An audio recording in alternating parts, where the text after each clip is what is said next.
தமிழ்நாட்டில் சட்டம் ஒழுங்கு சரியில்லை, நித்தம் கொலைகள் நடக்குது அப்படின்னு எதிர்க்கட்சிகள் கடும் விமர்சனங்களை முன் வச்சிருக்கிறாங்க. திமுகவுடைய கூட்டணி கட்சியாக உங்களுடைய நிலைப்பாடு என்ன இதில்? எங்களை பொறுத்தவரையில் இந்த தனிப்பட்ட கொலைகள் இப்படி நடக்கிறதுங்கிறத மட்டுமே வச்சு சட்டம் ஒழுங்கு பிரச்சனையை பார்க்கக்கூடாது. இப்போ உதாரணமாக ஒரு கணவனுக்கும் மனைவிக்கும் தகராறு வருது, அல்லது சொந்தக்காரங்களுக்குள்ள ஒரு தகராறு வருது. ஒரு ஆசிரியர் அந்த பையனை ஏன்டா நீ படிக்கலைன்னு கேட்கலங்கிறதுக்காக அந்த மாணவன் அந்த அவன் அண்ணனையும் அந்த அம்மாவையும் இதையெல்லாம் ஒரு சட்டம் ஒழுங்கு பிரச்சனையை ஆக்கி ஒட்டுமொத்தமான கொலைகள் என்பதோடு நம்ம சேர்க்கிறதுங்கிறது கூடாது. ஆனால் அதே சமயத்தில் இப்போ உதாரணமாக ஆம்ஸ்ட்ராங் படுகொலை சம்மந்தமான நிலைமை வருது.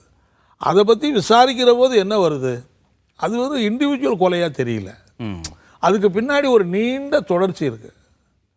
ஒரு சமூக விரோத கும்பல், ஒரு கூலிப்படை கலாச்சாரம், ஒரு பல்வேறு விதமான வியாபார உறவுகள், இது எல்லாம் தான் நமக்கு அதிகரித்து வர்றது பார்க்கிற போது நிச்சயமாக நமக்கு கவலை தருது. இல்லை, இதையும் கட்டுப்படுத்த வேண்டிய பொறுப்பு மாநில இருக்குது. இப்போ அரசாங்கம் இவ்வளோ நாளாக காவல்துறைக்கு தெரியாமல் நடந்திருக்கலாம் நான் சொல்ல விரும்பலை. இந்த கூலிப்படை கலாச்சாரமோ இவ்வளவு கொலைகள் இந்த கொலை இப்போ அதான் சொல்கிறேன்னா 2 வகையாக பிரிக்கணும். அதை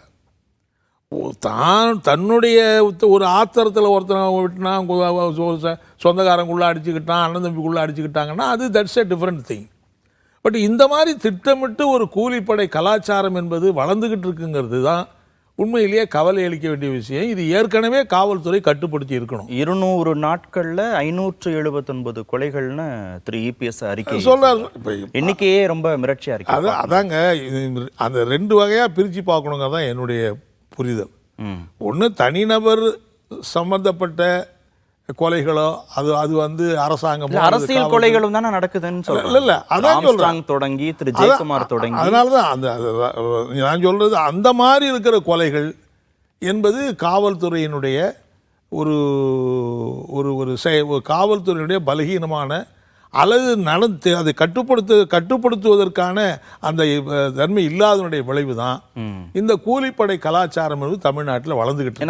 இது மட்டும் இல்லை, இதுவும் கூட நீங்க பாத்தீங்கன்னா ஒவ்வொரு ஆண்டும் இந்த மாதிரி கூலிப்படை கலாச்சாரம் தொடர்ந்து நடந்துகிட்டு தான் இருக்கு. பலவிதமான இந்த போக்குகள், போதை பழக்க வழக்கம், போதை வியாபாரம் போன்ற இது எல்லாமே போதையை கட்டுப்படுத்துறது மாநில அரசின் இல்ல. ஒரு 3 ஆண்டுகளை கட்டுப்படுத்துறது மாநில அரசு. இபிஎஸ் சொல்றது நான் என்ன கேட்க வரேன்னா, இந்த 3 ஆண்டுகள்ல தான் இது பூரா நடக்குது, இதுக்கு முன்னாடி எல்லாம் இதெல்லாம் நடக்கவே இல்லைன்னு சொல்லவே முடியாது. இது யார் ஆட்சியில் இருந்தாலும் இல்லாவிட்டாலும் தமிழ்நாட்டில் ஒரு அச்சம் தரக்கூடிய சூழல் என்பது இந்த மாதிரி நிகழ்வுகள் என்பது வளர்ந்துகிட்டே இருக்குங்கிறது தான் நம்ம பார்க்கணுமே தவிர. இல்லை, என்ன இபிஎஸ் கேட்குறாருன்னா, நாங்கள் ஆட்சி பொறுப்பில் இருக்கிற போது தமிழ்நாட்டு போதை மாநிலமாக மாறிடுச்சு, சட்டம் ஒழுங்கு சரியில்லைன்னு திமுகவும் திமுக கூட்டணி கட்சிகளும் சொன்னாங்க. ஆமாம், ஆனால் இன்னைக்கு அதே அளவு போதை புழங்குது, சட்டம் ஒழுங்கு பிரச்சனை இருக்குங்கிற போது திமுகவுடைய கூட்டணி கட்சிகள் அமைதியாக இருக்கிறாங்க, பேச மாட்டேங்கிறாங்க. இல்லைங்க, அதாவது நாம் ஆம்ஸ்ட்ராங் கொலையை ஒட்டி நடந்திருக்கிற சம்பவம், தென் மாவட்டங்களில் சாதிய விரோதத்தின் காரணமாக தலித்து மக்கள் மீது நடைபெறுகிற கொலைகள், இவைகளை பற்றி ஒவ்வொரு பிரச்சனையிலும் மார்க்சிஸ்ட் கம்யூனிஸ்ட் கட்சி தொடர்ந்து குரல் எழுப்பிக்கிட்டு இருக்கு. திருநெல்வேலியில் தொடர்ந்து, தென் மாவட்டங்களில் தொடர்ந்து போராடிக்கிட்டு இருக்கிறோம். தமிழக சட்டமன்றத்தில் உட்பட எங்களுடைய சட்டமன்ற உறுப்பினர்கள் அழுத்தமாக பேசிக்கிட்டு தான் இருக்காங்க. எனவே பாஜகவை எதிர்ப்பதற்கு திமுகவோடு கூட்டணி சேர்ந்திருப்பது என்பது வேறு. ஆனால் அதனால் தமிழ்நாட்டில் நடக்கிற இந்த மாதிரி சம்பவங்கள், தமிழ்நாட்டு மக்கள் பாதிக்கக்கூடிய இந்த மாதிரி பிரச்சனைகளில் நாங்கள் குரல் எழுப்பாமல் இருக்கோன்னு நாங்கள் சொல்ல முடியாது. இல்லை, வேங்கை வயல் விவகாரத்தில் கூட குற்றவாளிகளை கண்டுபிடித்து விட்டு காவல்துறை அமைதியாக இருக்குதோன்ற துணியில் நீங்கள் சந்தேகத்தை வெளிப்படுத்தியிருந்தீங்க. அப்போது எதிர்கட்சியும் இதே இன்எஃபிஷியன்சி இருக்கோன்னு சந்தேகப்படுறாங்க காவல்துறை கிட்ட. இல்லை, அதாவது வேங்கை வயல் இவ்வளோ நாளாக ஆரம்பித்தா அது கண்டுபிடிக்கப்படலையேங்கிற கவலை எல்லாருக்கும் இருக்குது தானே செய்யுது. ஒரு கிராமத்தில் நடக்குது, இன்னைய வரைக்கும் குற்றவாளிகள் யாருன்னு கண்டுபிடிக்க முடியல. ஏன் கண்டுபிடிக்க முடியலங்கிற கேள்வி கேட்கறதே தப்பு. சில விஷயங்கள் ஏன் கண்டுபிடிக்கலன்னு சொல்றது வேற, கண்டுபிடிச்சிட்டு காவல்துறை அமைதியா இருக்கிறாங்களோன்னு சந்தேகம் வருதுன்னு சொல்றது வேற. அப்படி பொதுமக்கள் கருதுகிற சூழல் வருது. ஏன்னா இன்னமும் அப்போ ஒரு விஷயம் என்னன்னா, சில சம்பவங்கள்ல சில கொலைகள் கைது செய்யாம அமைதியா இருக்கிறாங்களோன்னு சில நீங்க கொலைகள் சில சம்பவங்கள்ல நடக்கிற குற்றவாளிகளை கண்டே பிடிக்க முடியல. இப்போ நேருனுடைய சகோதரர் படுகொலை செஞ்சு 15 வருஷம் ஆச்சு. இப்போ சிபிஐ விசாரணை தான் நடந்துகிட்டு இருக்கு, கண்டுபிடிக்க முடியல. இன்னமும் கூட கண்டுபிடிக்க முடியல. அவங்க அதான் சொல்லிக்கிட்டு இருக்காங்க. ஸோ நம்ம கண்டுபிடிக்க முடியலங்கிறத நம்ம நியாயப்படுத்தலை. இந்த வேங்கை வயலில் கூட கண்டுபிடிக்க முடியலங்கிறத நம்ம நியாயப்படுத்தலை. நம்ம ஏன் கண்டுபிடிக்க முடியலன்னு கேள்வி கேட்குறோம். அது எதுக்குன்னா, இன்னும் கொஞ்சம் வேகமாக கண்டுபிடிங்க, சீக்கிரமாக கண்டுபிடிங்கன்னு அழுத்தம் கொடுக்கறதுக்கு தான். இல்லை, வேங்கை வயல், அப்புறம் மரக்காண விசச்சாராய சாவு, கள்ளக்குறிச்சி விசச்சாராய சாவு, இங்கே ஆம்ஸ்டாங் கொலை போன்ற அரசியல் கொலைகள், இந்த மாதிரி எல்லா விஷயத்திலையும் திமுகவோட கூட்டணி கட்சிகள் அமைதியாகவே இருக்காங்க. அரசுக்கு எந்த விதமான அழுத்தமும் கொடுக்கறதே இல்லை. நாங்கள் ஆட்சி பொறுப்பில் இருக்கிற போது மட்டும் மிக கடுமையாக விமர்சித்தார்கள் அப்படின்னு உங்க மேல அவங்க கோபம் இருக்கு. திமுக அதிமுகவுக்கு ஆட்சியில் இப்படியான சம்பவங்கள் நடக்கிற போது எவ்வளவுதான் வற்புறுத்தினாலும் அவங்க பெருசாக அதில் நடவடிக்கை எடுத்தாங்கன்னு சொல்ல முடியாது.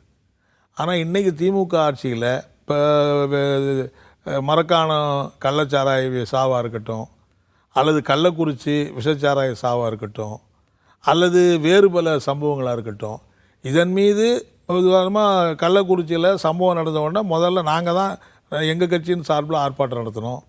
திருமாவளவன் ஆர்ப்பாட்டம் நடத்தினார். அதே மாதிரி அந்த பள்ளிக்கூடத்து விஷயத்தில் நாங்கள் போராடினோம். அந்த கள்ளக்குறிச்சியில் பள்ளிக்கூடத்தில் ஸ்ரீமதிங்கிற மாணவி சந்தேகமானதுக்கு மாணவி தொடர்ந்து நாங்கள் போராடிக்கிட்டு தான் இருக்கோம். இந்த மாதிரியான விஷயங்களில் அரசு நடவடிக்கை எடுக்கவே இல்லைன்னு சொல்ல முடியாது. நாங்கள் அதனால் அமைதியாக இருக்கோன்னு சொல்ல முடியாது. ஆனால் அதே சமயத்தில் அதிமுக ஆட்சியில் நீங்கள் என்ன பாருங்கள், இப்போ உதாரணமாக தூத்துக்குடியில் 15 பேர் சுட்டு கொண்டாங்க. என்ன அரசாங்கத்தை 13 பேர் என்ன அரசாங்கம் நடவடிக்கை எடுத்தாங்க? எவ்வளோ பெரிய போராட்டத்தை நடத்தினாங்க. ஆனால் கடைசி வரைக்கும் அவங்க நடவடிக்கை எடுக்கலையே. ஒரு கான்ஸ்டபிளை கூட சஸ்பெண்ட் பண்ணலையே. ஸோ அந்த அரசாங்கத்தையும் இந்த அரசாங்கத்தையும் எடப்பாடி எப்படி ஒப்பிட்டு சொல்கிறாரு? சமநிலை இடத்துல எப்படி பார்க்க முடியும்? நாங்கள் அந்த அரசாங்கம் என்பது வேறு, இந்த அரசாங்கம் என்பது வேறு தான்.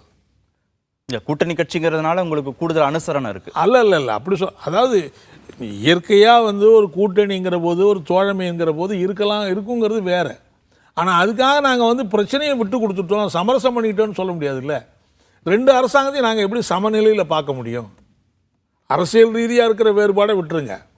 நடவடிக்கை என்ற விஷயத்தில் வர விஷயத்தில் கூட அந்த அரசு இவ்வளோ பெரிய சம்பவம் நடந்த போது அதில் நடவடிக்கையை எடுக்காத அந்த அரசும், இந்த சம்பவம் நடந்த போது நம்ம வற்புறுத்துகிற போது அந்த அரசாங்கம் நடவடிக்கை எடுக்கிற அரசு இப்படி ஒன்றா காவல் நிலைய சாவுகள் நடக்குது. இப்போ பெரம்பூரில் கூட ஒரு பையன் இறந்தான். உடனே சிபிசிஐடி விசாரி போட்டாங்க, கொலை வழக்காக மாற்றி அரெஸ்ட் பண்ணி இப்போ வழக்கு நடந்துக்கிட்டு இருக்கு. ஸோ ஒரு அரசுங்கிறது குற்றம் நடக்கிற போது அந்த குற்றத்தை கண்டுக்காமல் குற்றவாளியை கைது பண்ணாமல் இருக்கிற அரசு என்பது வேறு. கிட்டத்தட்ட அதிமுக ஆட்சியில் பல சம்பவங்களை நான் அப்படி சொல்ல முடியும். ஆனால் இவங்க நடவடிக்கை எடுக்கிறாங்க. நடவடிக்கை எடுக்குங்கிறது நாங்கள் வற்புறுத்துகிறோம், தொடர்ந்து போராடுறோம், தொடர்ந்து குரல் எழுப்புகிறோம். இல்லை, அதிருப்தி இருக்கா இல்லையா திமுக மேலே, திமுக அரசு மீது? திமுக மீது அதிருப்தின்னு அப்படி சொல்ல முடியாது. அதாவது திமுகவுக்கும் எங்களுக்கும் பல பிரச்சனையில் மாறுபட்ட கருத்து இருக்குது. ஆனால் அது அதிருப்தின்னு சொல்ல முடியாது. இப்போ நாங்கள் கூட்டணியில் இருக்கிற பிரிஞ்சிராத அளவுக்கு இல்லை, கூட்டணி என்று சொல்லுகிற போது திமுகவுக்கும் சரி எங்களுக்கும் சரி ஒரு விஷயத்தில் நாங்கள் உடன்பாடு என்னன்னா, ஒத்த விஷயத்தில் நாங்கள் கூட்டணியாக இருக்கிறோம். மாறுபட்ட விஷயத்தில் அவங்க நிலை வேறு, எங்கள் நிலை வேறு. கண்டும் காணாமல் இருக்கிறீங்க இல்லை அப்படின்றத அவங்க மீது. அது இப்போ மின்சார கட்டணத்தை நான் என்ன கேட்குறேன், மின்சார கட்டணத்தை எதிர்த்தாங்க. மின்சார கட்டணத்தை எதிர்த்து தமிழ்நாடு பூரா ஆர்ப்பாட்டம் நாங்கள் மார்க்சிஸ்ட் கம்யூனிஸ்ட் கட்சி நடந்துச்சு. இப்போ 29ஆம் தேதி இந்திய கம்யூனிஸ்ட் கட்சி சார்பில் நடத்துகிறாங்க. எந்த கூட்டணி கட்சி அமைதியாக இருக்குது? இல்லை, அந்த அறிக்கையில் கூட நீங்கள் என்ன சொல்லியிருக்கீங்கன்னா, அதானி நிறுவனத்தோடு போட்டுக்கொண்டு 6000 கோடி ஒப்பந்தம் அப்படின்னு தானே நீங்கள் விமர்சிச்சிருக்கீங்க. ஆமாம், அதானே. அதாவது ஏன் மின்சார கட்டணத்தை நீங்கள் உயர்த்துறீங்க? மின்சார வாரியங்கள் நஷ்டத்தில் இயங்குது. மின்சார வாரியங்கள் நஷ்டத்தில் இயங்கிறதுக்கு என்ன காரணம்? குறைச்சலாக வாங்க வேண்டிய நிலக்கரியை கூடுதல் விலை கொடுத்து வாங்குறீங்க. அப்போ கூடுதல் விலை கொடுத்து வாங்குறதுனால ஏற்படக்கூடிய நஷ்டத்தை அதானிக்கு லாபத்தை கொடுத்துட்டு மக்களுக்கு தலையில் சுமையை ஏற்றாதீங்க. நீங்கள் அந்த ஒப்பந்தத்தை ரத்து பண்ணுங்கள், ஒப்பந்தத்தை புதுப்பிங்க. அப்படி நீங்கள் நஷ்டத்தை கட்டுப்படுத்துறதுக்கு வழி என்னன்னு பாருங்கன்னு சொல்லணும். நியாயம் தானே அது? இல்லை, திமுக அரசு மின்சார கட்டணத்தை உயர்த்தினா அதிமுக அரசு அதானியோடு போட்டுக்கொண்ட ஒப்பந்தம் மார்க்சிஸ்ட் கம்யூனிஸ்ட் கட்சி பேசுது. சட்டம் ஒழுங்கு பிரச்சனையான்னு கேட்டா திமுக அதிமுக ஒப்பீடு பாருங்க அப்படின்னு சொல்றீங்க. இல்லை, ரெண்டும் வேற வேற விஷயம் தானுங்க. அதாவது ஒரு திமுக அரசு மின்சார கட்டணத்தை உயர்த்த வேண்டிய நிலைமை வர்றதுக்கு அவங்க சொல்லக்கூடிய காரணம், ஒன்று மத்திய சர்க்கார் ஒவ்வொரு வருஷமும் நீங்கள் மின்சார கட்டணத்தை உயர்த்துங்கிறாங்க. ரெண்டாவது மின்சார வாரியங்கள் நஷ்டத்தில் போகுதுங்கிறாங்க. அதுக்கு ரெண்டு காரணம். ஒன்று உற்பத்தி செலவு கூடுதலாகுது, ஏன்னா பிரதானமாக நிலக்கரியை நீங்கள் கூடுதல் விலை கொடுத்து வாங்குறீங்க. அவங்க போட்ட ஒப்பந்தம் அடிப்படையில் தான் இன்றைக்கும் நிலக்கரியை வாங்குறீங்க. ஏற்கனவே இது நிறைய விஷயங்கள் வந்தாச்சு. நீதிமன்ற விசாரணையில் நீதிமன்றத்தில் உட்பட வழக்கு இருக்குது. இந்த அதானிகிட்ட வாங்கின நிலக்கரி தரம் உள்ளதா தரமற்றதா, என்ன விலைக்கு வாங்கினீங்க, வழக்கு நிலுவையில் இருக்குது. ஆனால் திமுக அரசு இதை பற்றி எதுவும் பேசல, மௌனமாக இருக்காங்க. நீங்கள் தான் பேசுகிறீங்க. நாம சொல்கிறோம் கேளுங்க. அப்போ நீங்கள் அந்த அவங்க அதீத விலை கொடுத்து வாங்கி அதனால் ஏற்படக்கூடிய நஷ்டத்துக்கு ஏன் பொதுமக்களை நீங்கள் பொறுப்பாக்குறீங்க? பொதுமக்கள் தெரியல எதுக்கு அந்த நஷ்டத்தை ஏற்றுறீங்க நீங்கள்? எனவே தான் நாங்கள் சொல்கிறோம், அந்த ஒப்பந்தத்தையும் நீங்கள் மறுபரிசீலனை பண்ணுங்கள். அதே மாதிரி நீங்கள் பவர் பர்ச்சேஸ் வாங்குறீங்க. இப்போ பவர் பர்ச்சேஸ் கூடுதலான விலை கொடுத்து வாங்குகிற ஒப்பந்தத்தை ஏன் போடுறாங்க? ஏற்கனவே போட்ட ஒப்பந்தம் இன்னமும் அமலில் இருக்குது. இப்போ 80,000 கோடி ரூபா வருஷத்துக்கு மின்சார வாரியத்துக்கு வருமானம். அதில் 55,000 கோடி ரூபா நீங்கள் பவர் பர்ச்சேஸுக்கு மட்டுமே செலவு பண்ணுறீங்க. ஏன் 55,000 கோடி செலவு பண்ணுறீங்க? நீங்கள் குறைச்சி வாங்கினா இன்னும் 30,000 கோடி 20,000 கோடி வாங்கலாம்ல. ஸோ இதனாலெல்லாம் மின்சார வாரியத்து தலையில் சுமையை ஏற்றிட்டு அது நஷ்டம் அடையுது. ஆகவே நஷ்டத்தை ஈடுகட்டுறதுக்கு நீங்கள் மின்சார கட்டணத்தை உயர்த்துங்க அப்படின்னு சொன்னால் அது பொருத்தம் இல்லை. இப்போ இன்னொன்று பாருங்கள், அன்னைக்கும் சரி இன்றைக்கும் சரி, இப்போது சில சிறு குறு முனைவோர்கள் சோலார் மின் திட்டம் வச்சுருக்கிறாங்க. சோலார் மின் திட்டம் அவங்க இடத்துல அவங்க கடன் வாங்கி அவங்க தான் மின்சாரத்தை தயார் பண்ணுறாங்க. அதுக்கு நீங்கள் எதுக்கு ஒரு யூனிட்டுக்கு 70 பைசா ₹1 கட்டணம் போடணும்? சார்ஜ் எதுக்கு போடணும்? அவங்க உற்பத்தி பண்ணி அவங்களே பயன்படுத்திக்கிறாங்க. ஸோ இந்த மாதிரியெல்லாம் கடந்த காலத்தில் செஞ்சுருக்கிற அதே நடைமுறையை நீங்கள் ஏன் பின்பற்றுறீங்க அப்படின்னு திமுகவை கேட்குறீங்க? ஆமாம், அதனால் நீங்கள் அதெல்லாம் மாற்றுங்கங்கிறோம்.